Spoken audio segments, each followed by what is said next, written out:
é muito comum a gente encontrar artistas de ruas em diversas regiões da cidade. Aqui em São Paulo, principalmente, na região da Avenida Paulista, Praça da República, Viaduto do Chá. O que pouca gente sabe é que esses artistas têm muito talento. Pouco conhecido esse talento por não estar em evidência na mídia. Mas o talento é muito importante da gente avaliar, inclusive, coisas que eles podem oferecer que a gente não pode nem ter ideia. Para falar sobre isso, sobre arte de rua, nós estamos recebendo um convidado hoje muito especial.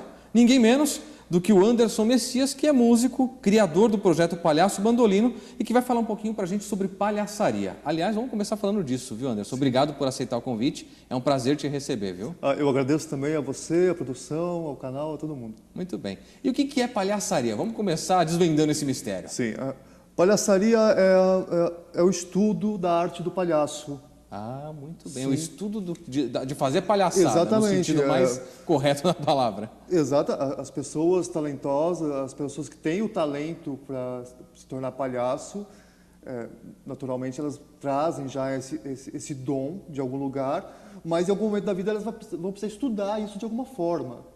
E esse estudo é chamado de palhaçaria. Muito legal. Atualmente, inclusive, também nós encontramos uma outra expressão que é o clown. Sim, essa é mais comum, né? É mais comum, porque é mais atual, mas no fundo, é tudo a mesma coisa. É, porque palhaçaria eu nunca tinha ouvido palhaçaria, falar, por exemplo. Eu achei super legal o nome porque me parece um nome bem abrasileirado, que é o que a gente precisa, né? Sim, nós temos o palhaço, o estudo de ser palhaço é o chamado palhaçaria. Gostei. Agora, o Anderson, ele é músico, ele tem o palhaço Bandolino, que provém do bandolim, não é isso? Sim. E ele trouxe um convidado muito especial, não é o palhaço Bandolino dessa vez, na próxima ele virá junto, mas tem o bandolim dele, vamos mostrar aqui, tá bem do lado, que ele vai tocar lá, a maletinha do... Como é que chama esse... Estojo. É o estojo, né? Estojo. Né? Ou case. O case, enfim, do bandolim, que ele vai tocar daqui a pouquinho para a gente conhecer. Mas eu queria falar um pouquinho da tua carreira, Anderson. Sim. Como é que começou isso? Porque você é um artista de rua. Aliás, a gente perguntou aqui nos bastidores onde que a gente te encontra, como é que a gente pode conferir teu trabalho na rua. E foi muito interessante a resposta. Em vários lugares, né? Em vários lugares. O artista de rua não tem um lugar fixo, né? Não tem. O músico, em geral, não tem um lugar fixo, né? Porque ele toca numa casa aqui, num teatro acolá, e o artista de rua também. Ele para em um ponto, elege um ponto ou vários e começa a explorar isso em prol do público, em prol do desenvolvimento daquele trabalho. Muito bom. E como é que começou isso na tua vida? Com que idade? Por que você decidiu fazer essa arte na rua? A música ela começou há muito tempo, já ainda na adolescência. A arte da rua ela surgiu ainda há uns 10 anos, mais ou menos, por conta de uma necessidade de tocar. O músico, às vezes, principalmente aquele músico que trabalha muito dependente de um grupo, de uma banda, ele eventualmente acaba não tendo onde tocar ou com quem tocar. E daí, no momento que eu estava numa situação parecida com essa, eu pensei, eu preciso continuar tocando, então eu vou tocar sozinho e vou tocar na rua. E daí foi uma experiência apenas de uma necessidade de fazer música que eu tinha, que eu fui então para a rua para fazer para poder continuar tocando, num período em que eu não estava com nenhuma banda. E isso esse trabalho acabou me sugerindo uma série de oportunidades interessantes sobre vários aspectos. E daí eu comecei a desenvolver esse trabalho. Muito bem. Isso daí foi com que idade? Você tinha que idade quando você tocou na rua pela primeira vez? 30 e poucos anos. É mesmo? Sim, sim. Que coisa. Hoje você está com que idade? Com 39. 39. Sim. E dessa fase tua de início, né, de tocar na rua, enfim, qual foi a experiência mais interessante que você viveu? Eu sei que a gente não pode mencionar uma questão de plateia, porque, na verdade, as pessoas estão sempre em trânsito, não é isso? Ainda mais em São Paulo. Exatamente. Mas, às vezes, param, participam. O que você viveu de mais curioso nesse momento?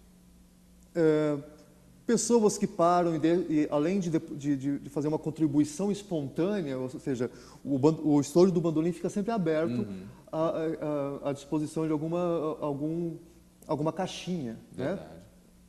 É parte da remuneração do artista que trabalha na rua, são as contribuições espontâneas do público. Então, as pessoas, às vezes, além de jogar uma moedinha ou uma notinha, ela coloca também um bilhetinho mencionando que aquele trabalho é fantástico, que como é bom passear pela calçada, pela tarde e, de repente, se deparar com uma coisa do gênero. Crianças que passam e depois trazem as mães para trás fazendo questão de que tem que botar uma moedinha ali na caixinha. Muito bem. As crianças, imagino, principalmente agora que você usa o artifício aí da palhaçaria, do palhaço bandolino, tenho a impressão que as crianças devem ter bom, elas têm uma atração muito curiosa com o palhaço, né? Como é que é isso hoje com você? É fantástico. É fantástico. Eu sempre comparo essa experiência com a do meu filho. Eu tenho um filho de 3 anos de idade, ou seja, ele era um bebê há pouco tempo. E era um bebê muito fofinho, muito bonitinho, como quase todos os bebês são. E como né? todo pai coruja faz questão de destacar, Exatamente. Não é isso? E sempre que eu passava com ele na rua, as pessoas, por mais distraídas que elas estivessem, quando elas prestavam atenção naquele bebezinho, elas paravam e olhavam e sorriam e vinham querer ter algum tipo de contato. Né? Esse trabalho na rua com o palhaço, ele é uma das experiências mais similares a essa experiência com o meu filho que eu tive, porque na rua é assim também. O palhaço, ele atrai a atenção das pessoas de tal forma que parece que desperta a inocência e aquele amor sublime das pessoas no momento que elas veem aquela figura do palhaço fazendo o seu trabalho, fazendo a sua arte. Então elas vêm, sorriem e querem falar, querem tirar foto e a reação é sempre uma reação alegre e sempre demonstrando felicidade, sabe? Muito legal. Você sabe que quando a gente fala de palhaço, a gente remete um pouco a circo, e na minha infância eu gostava muito de ir, mas não encontrava muito. É interessante, e de lá para cá a tendência, me parece que foi realmente uma piora, e eu não sei daqui para frente. É raro você encontrar um circo bom, com números interessantes, que atraiam e tal. Você acha que isso no Brasil, por exemplo, é falta de talvez, não sei se é atratividade de circos realmente que não investem, não é isso?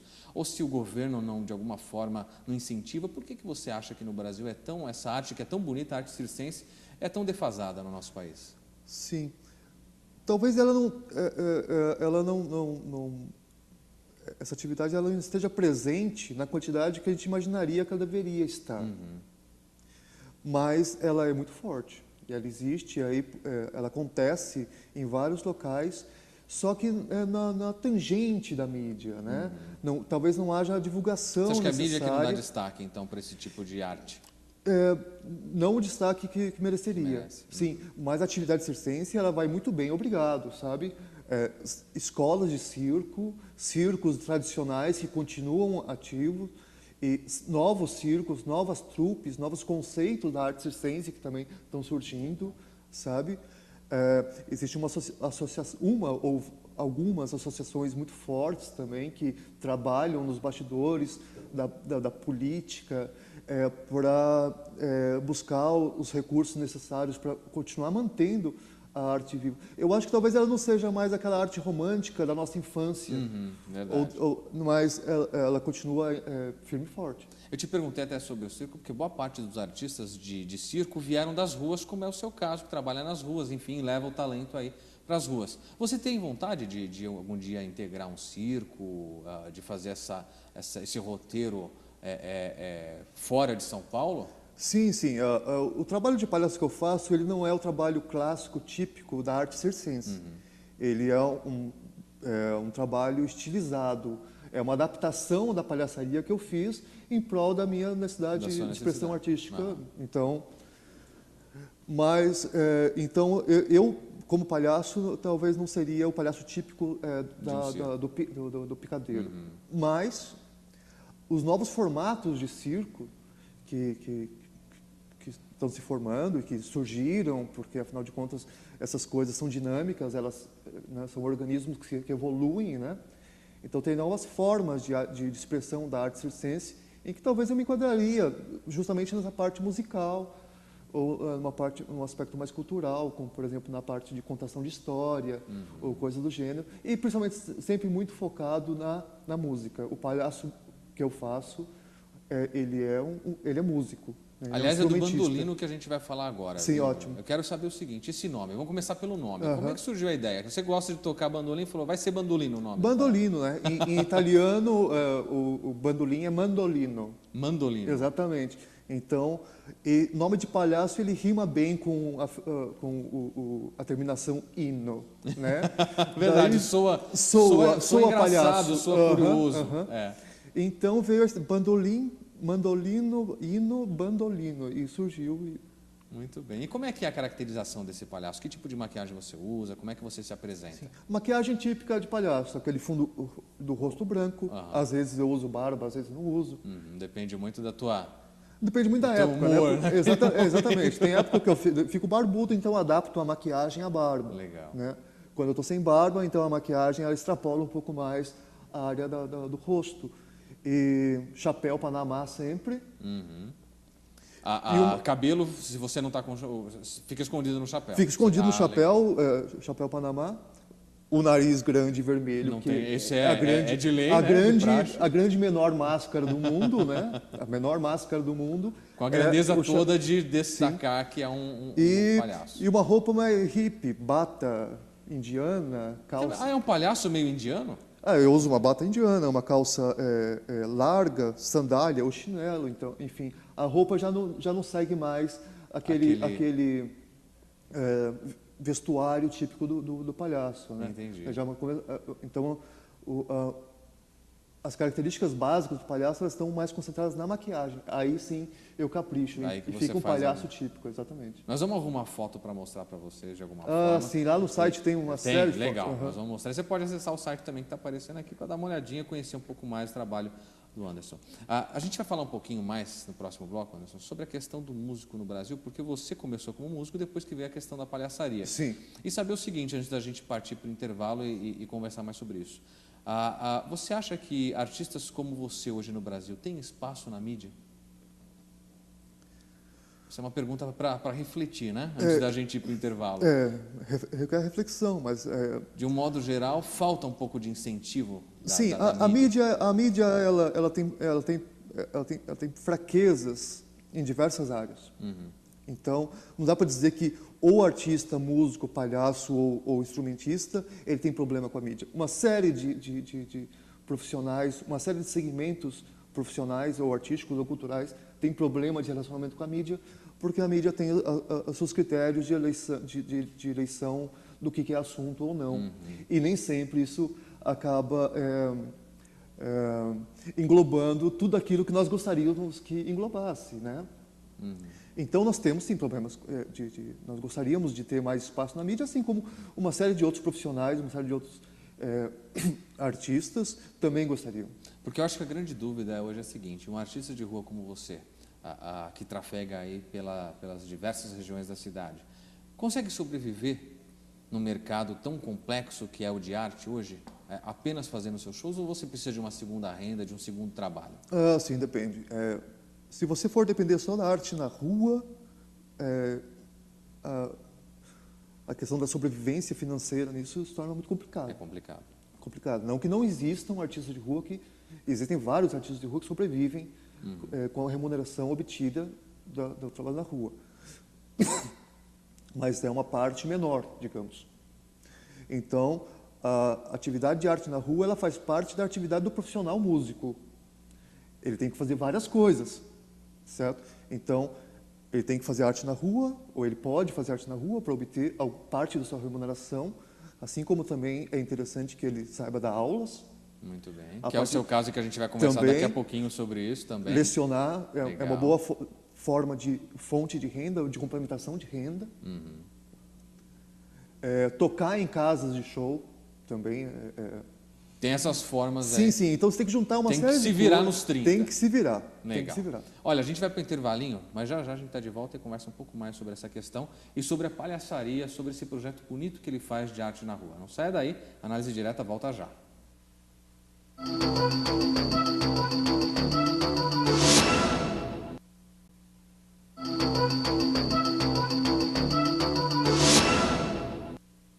Estamos de volta com a Análise Direta, conversando hoje sobre arte de rua, música, palhaçaria, todas essas coisas lindas que a gente vê nas ruas de São Paulo e que às vezes precisa dar um pouco mais de valor, viu? E quem está conversando com a gente sobre isso é o Anderson Messias, que é músico e criador do projeto Palhaço Bandolino.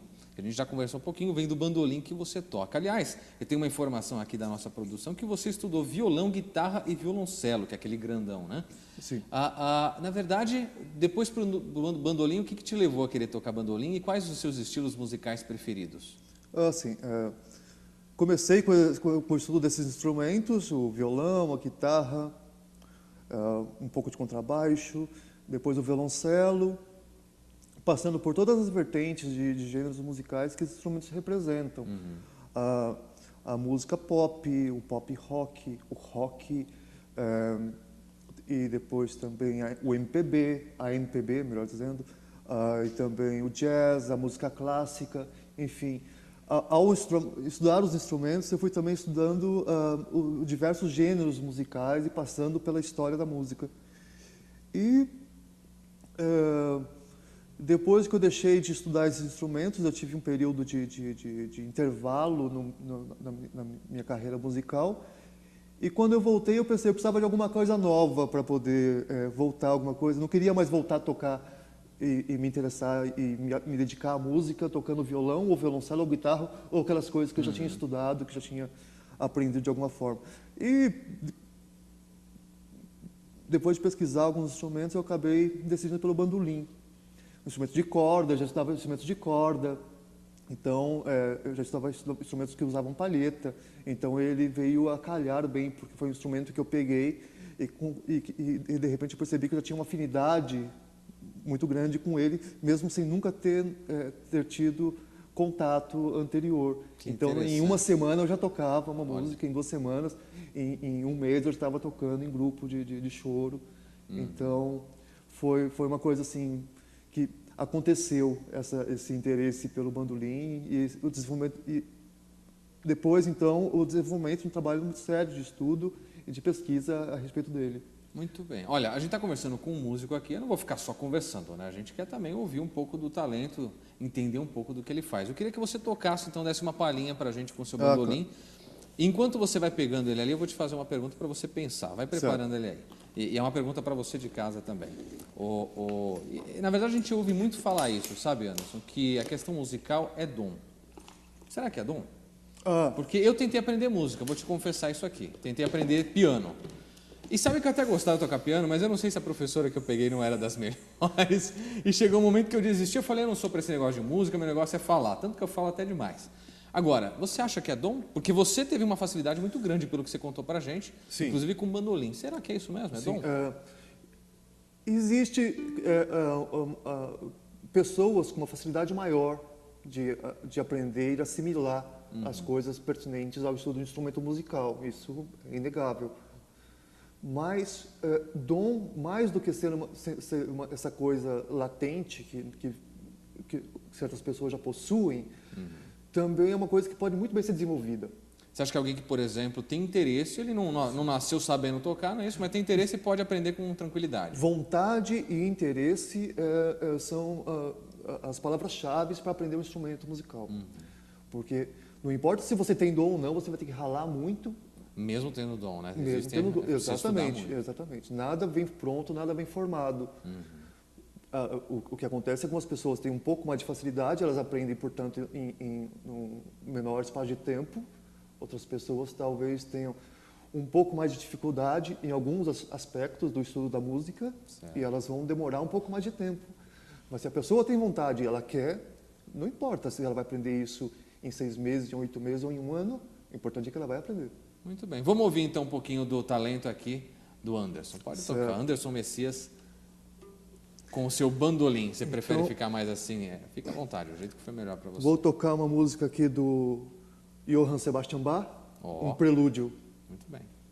Inclusive, o bandolim no Brasil ele é mais conhecido como instrumento típico da execução do choro. Verdade. O chorinho, né? E eu gosto de explorar e fazer algumas músicas que elas vão além desse repertório chorístico apenas e acabam explorando repertório de outros tipos de gêneros musicais. Muito bem. Vamos lá.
Muito bom, muito bom.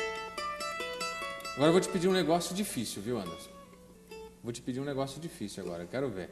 Mandou muito bem. Aliás, como é gostoso o som do bandolim. Lindo, né? Nossa, impressionante. Lindo, como é gostoso.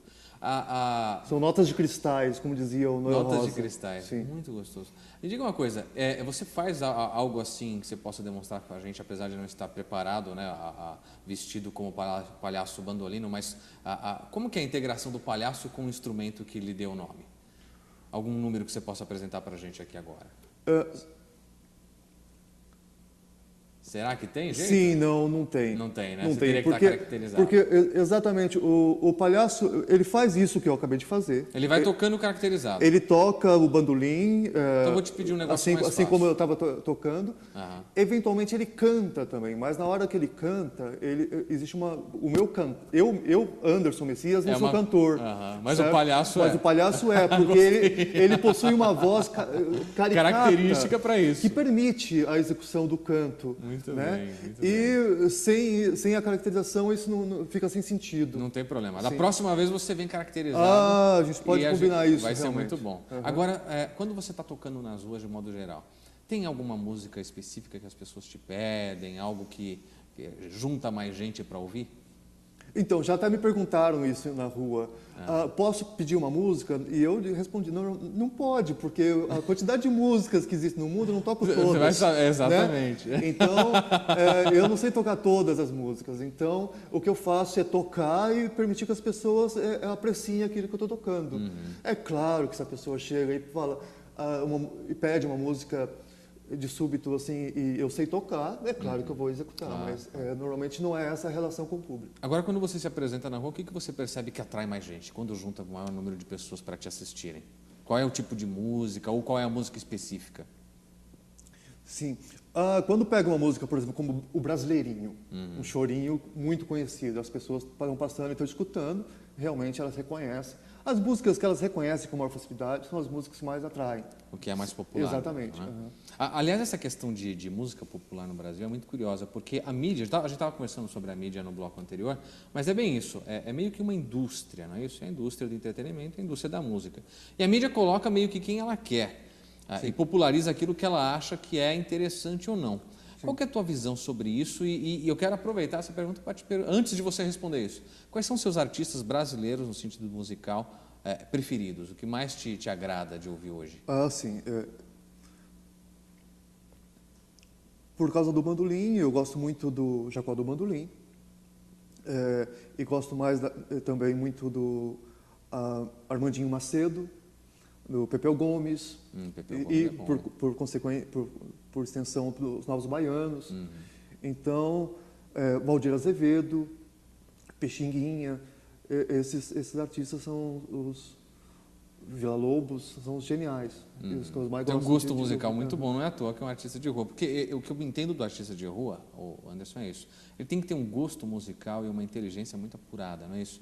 Não é qualquer um que consegue fazer arte na rua. Sim, sim. A arte na rua, ela é consequência de um trabalho de iniciação na arte muito extenso, muito longo, né? Não importa, independente de qual artista, se é um desenhista, se é um ator de cênico, uma estátua viva ou um músico, antes deles chegarem no estágio de poderem ir para a rua apresentar um trabalho artístico, o resultado de um trabalho artístico, uma atividade artística, ele tem que ter passado por um grande perrengue de estudo. Exatamente. Certo? É um processo muito longo que as pessoas assistem, mas não têm ideia, né? Então não adianta você aprender meia dúzia de acordes e ser um músico iniciante e já querer apresentar um trabalho consolidado, né? Não que exista impedimento para isso, não, claro que não.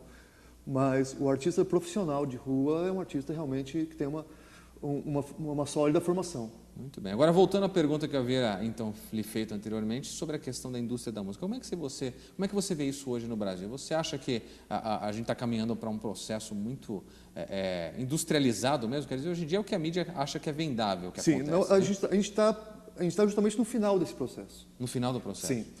A industrialização da música ela aconteceu desde o início do século passado e vem acontecendo.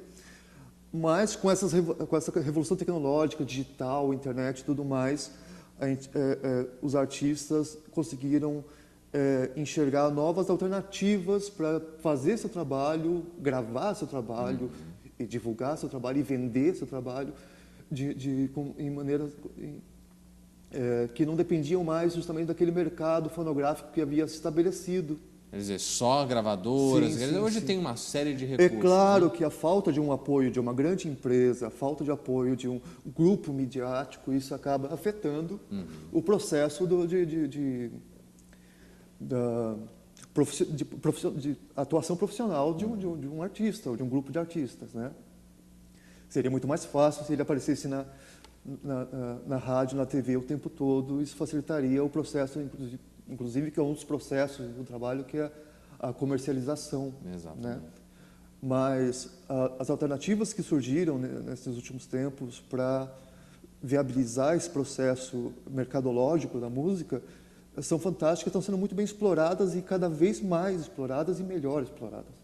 Então, aquele modelo de indústria fonográfica que existia, ele está em uma fase de declínio.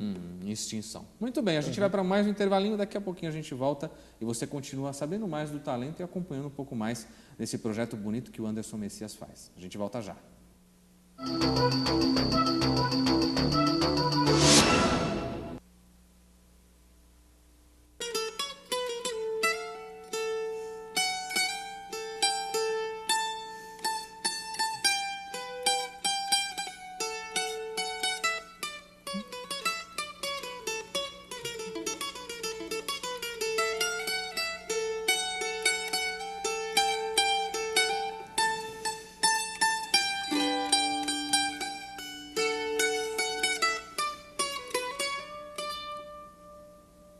Muito bem, você está ouvindo aí o Anderson Messias, que é o nosso convidado de hoje, que é músico, artista de rua, palhaço também, no melhor sentido da palavra, não é isso?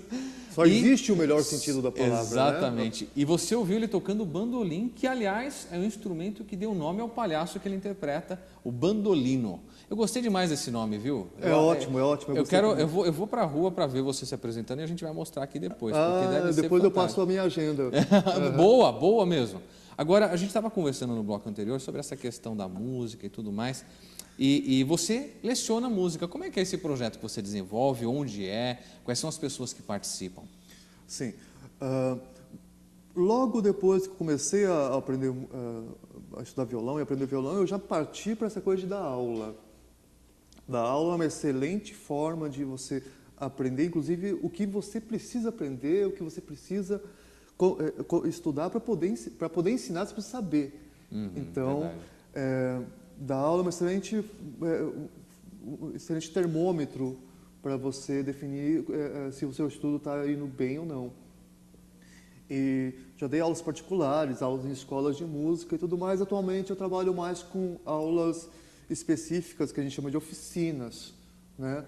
Então eu não dou mais aquela aula particular onde fico ensinando o aluno a aprender os primeiros acordes e tudo mais. Normalmente são oficinas para pessoas que já têm um domínio instrumental, algum domínio instrumental. E daí ele participa desses cursos que eu dou para aprimorar uma parte técnica, teórica ou prática de conjunto, coisas do gênero. Onde que ocorrem essas oficinas que você...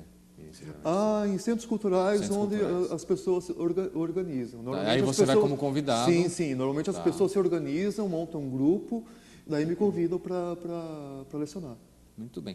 Você sabe que eu tenho uma impressão sobre o artista de rua, Anderson, que talvez você possa me dizer se é isso mesmo. Vocês devem ser bastante críticos em relação aos estilos musicais, essas novidades que vêm surgindo pelo mercado, como a gente está falando, né? Quer dizer, hoje se mistura, inclusive, alguns estilos musicais e fica aquela coisa... Eu vi recentemente umas misturas de funk com sertanejo, enfim. Sim. Como é que vocês lidam com isso? Quer dizer, deve ser muito difícil para vocês, com o gosto apurado que tem, perceber que isso vem se tornando, na verdade, às vezes, moda entre os jovens, né? Sim.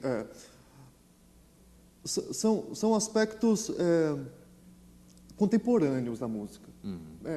É impossível fugir disso. A música sempre teve esse embate da música que é boa, da música que é ruim, da música que é valorizada, da música que é discriminada. Então, isso surge música boa e música não tão boa o tempo todo. E são aspectos culturais. Verdade. Né? Então a gente convive muito bem, a gente não ouve, a gente que eu digo, né? Eu não ouço alguns estilos de música, eu não ouço alguns movimentos musicais, alguns artistas, mas eu respeito esses artistas como manifestações culturais válidas, né? Você acha que, apesar de tudo, são manifestações importantes? Sim, quem manda naquilo que é arte não é o artista, é o público, é o apreciador. O artista só tem validade, ele só faz alguma coisa importante se tiver alguém lá para validar, para escutar. Senão ele não passa de um solitário estudante das músicas que ele considera válidas. Então, quando o público aceita, a arte é válida. Eu te fiz essa pergunta pelo seguinte: outro dia eu estava com um grupo de amigos numa discussão e mais ou menos essa. Quer dizer, o que é música? O que é sucesso? O que é bom e o que não é? Isso vai muito do gosto, não é isso? A gente até discutiu o seguinte: eu, por exemplo, gosto muito da letra. Uma música é música para mim se ela tiver letra. Sim. Essa composição é boa. Sim. A mesma coisa, não é só a letra, porque tem música que é basicamente instrumental, mas o arranjo é bom, como o que você tocou no início para a gente. Como é que você vê isso como artista? Quer dizer, tem que ter letra, a composição tem que fazer parte, como é que é isso para você? A música, ela não tem letra, né? Então, a música pura e simples, ela é instrumental. A música passa a ter letra quando ela se funde a outras manifestações artísticas, como a literatura, a poesia. Exato. Enfim, a coisa falada, né? Então, são coisas que são fantásticas, muito interessantes. Os dois aspectos da manifestação musical e artística são válidos, né? E uma das coisas que a gente debateu, inclusive, que eu quero saber a tua opinião sobre isso, foi justamente o seguinte: que a música ela tem públicos diferentes. Quer dizer, tem gente que considera a música para dançar. Essa música é para dançar, então tem que ter barulho. Sim, E tem a música que é para você ouvir. Música que é para você relaxar. Você considera que existe essa divisão mesmo? Existe a divisão e todas elas são fantásticas, porque tem gente que gosta de música para dançar. Então, tem artistas que fazem música para dançar. Independente da letra. Independente da letra. E tem gente que faz com letras boas, outras letras duvidosas, mas aí a gente entra numa outra área de discussão, né? E tem gente que gosta de música para refletir. Existem músicos e artistas que fazem música que servem para reflexão. Assim como existem os profissionais músicos que fazem música para trilha sonora, né? Ou seja, música de fundo, música para elevador, música para consultório de dentista. Enfim, tem gente produzindo para todos os gostos, aí isso é importante. Se você gosta de música para dançar, curta a música e vá dançar. Se você gosta de música para refletir, curta a música, mas curta a música. Isso é importante. Muito bom. Agora tem uma coisa em relação à educação, porque foi uma das coisas que a gente bate tanto às vezes na mesma tecla. Quer dizer, falta educação para crianças. O ensino musical deveria ser algo lá desde a escola primária, que o governo, enfim, os órgãos públicos deveriam influenciar, incentivar, na tua visão? Sem dúvida, sem dúvida. Colocar a criança em contato com manifestações artísticas, culturais, desde cedo, é importantíssimo. A primeira infância da criança é o estado onde ela inicia estudo de certas atividades, onde ela desenvolve certas habilidades que elas vão levar para o resto da vida. Então, quanto mais cedo a criança começar a aprender música, melhor. Então, quanto mais cedo iniciarem o incentivo à aprendizagem da música, melhor. Então, seja na escola, seja em casa, seja na igreja, tudo isso é importante. Quanto mais cedo, quanto mais cedo você conseguir colocar em contato com a música, melhor, porque se a criança que desenvolveu, a pessoa que desenvolveu interesse, ela vai conseguir desenvolver as habilidades com mais facilidade. E agora, na escola, já é obrigatório, na rede pública, pelo menos até onde eu sei. É claro que a rede privada acaba copiando. E o ensino da música também como parte da parte de educação artística arte e educação das atividades. Eu me lembro que na minha época até, Anderson, era muito curioso que a gente tinha uma aula de educação artística. E eu ficava desenhando e tal, e ficava pensando, mas isso será que... Hoje a gente reflete, né, no passado, fala, mas a educação artística vai muito além disso. Quer dizer, não é, faz um desenho aí, entrega para a professora, isso aí vai valer um pontinho. Eu acho que é realmente isso. Algumas escolas municipais de algumas cidades têm já isso, mas, de um modo geral, no Brasil todo, eu acho que falta esse incentivo à musicalidade e a gente vê que poucas pessoas, de fato, têm acesso à música. Por exemplo, vamos falar, não querendo abrilhantar demais o negócio, mas numa sala São Paulo. Quem tem acesso a uma sala São Paulo? Quer dizer, é um lugar que deveria ser aberto, e é aberto ao público, mas acho que falta também interesse. Por quê? Porque não houve educação desde cedo, não é isso? Qual é o artista que não gostaria de se apresentar lá? Seria maravilhoso você ter um espaço desse para se apresentar. Sim. Então, acho que é isso, educação desde os primórdios mesmo, não é? Tem que formar público. Muitas vezes as iniciativas de educação musical, elas estão muito voltadas para a formação do instrumentista e do músico. E só isso não basta. Você tem que fazer um trabalho paralelo com a comunidade, com o máximo de gente possível, para também, além de formar músicos competentes, formar um público competente. Porque não adianta você formar músicos que sabem tocar coisas maravilhosas se você não desenvolveu no público o interesse em ouvir essas coisas maravilhosas que o camarada levou anos para desenvolver. Verdade. Então, é um trabalho. Formar público tem que ter o mesmo peso, a mesma importância de que formar instrumentistas. Exatamente. Olha, antes, a gente infelizmente está caminhando para o encerramento do programa e é tão gostoso quando a gente pode falar de algo tão bonito como é a arte, a música. A gente não está só falando de música, a gente falou um pouquinho do trabalho bonito que ele faz como palhaço bandolino, que leva em homenagem ao nome instrumento favorito dele. Eu queria que você falasse a tua agenda, se é que é possível dizer uma agenda de um artista de rua, mas onde é que você vai estar pelos próximos dias, semana que vem? Onde que a gente consegue te encontrar com mais frequência, embora a gente saiba que o teu trabalho seja bastante dinâmico, enfim, você não tenha um local físico. Sim. Eu tenho algumas casas onde eu toco música com grupos ou música instrumental solo, que são bares, restaurantes. Eu tenho também algumas escolas, alguns centros infantis, culturais infantis, onde eu me apresento. E na rua eu trabalho muito na região da Paulista, na região da República e na região da Santa Cecília, desenvolvendo esse trabalho. Mas é uma coisa muito que requer realmente um acompanhamento de uma agenda no site, na internet. Você tem lá, se a gente entrar no teu site, então vai Entrando aparecer lá aqui para você. É possível. E aí a gente sabe onde você vai. Sim. Que legal, que legal. Finais de semana, por exemplo, imagino que, porque eu gosto muito da Paulista no final de semana, é um excelente canteiro cultural. Você tem lá diversas feiras, não é isso? Você costuma se apresentar lá na Paulista também? Também, sim. Que legal, muito bom. Então é só entrar no site, você vai ter uma ideia melhor de onde o Anderson se apresenta. Eu quero te agradecer por tua presença, viu? Foi um prazer enorme te receber, conhecer um pouco mais de um artista tão importante. Eu vou te ser sincero, eu gosto demais. Às vezes eu pego o final de semana e vou olhar na Paulista só para ver o pessoal se apresentando. As estátuas vivas, tudo isso. Parabéns pelo seu trabalho, espero que você prospere muito nisso. Muito obrigado. Eu que agradeço. Pode falar. Sim, muito obrigado pelo convite, agradeço a você, a produção. E valorizem a arte, esse recado que eu gostaria de deixar. Valorizem o artista, valorizem a arte. É uma coisa que vale muito a pena. Vale a pena fazer e vale a pena curtir. Muito bem. E antes da gente encerrar, eu não vou permitir que um músico como esse saia daqui sem tocar pra gente. Mas claro. Então eu vou te agradecer mais uma vez pela tua companhia aqui na Análise Direta. A gente se encontra no próximo programa, sempre com assuntos que a gente considera de importância e de relevância para a sua vida. Obrigado pela companhia. E a gente encerra o programa com um som gostoso do bandolim aqui do Anderson Messias. Vamos lá.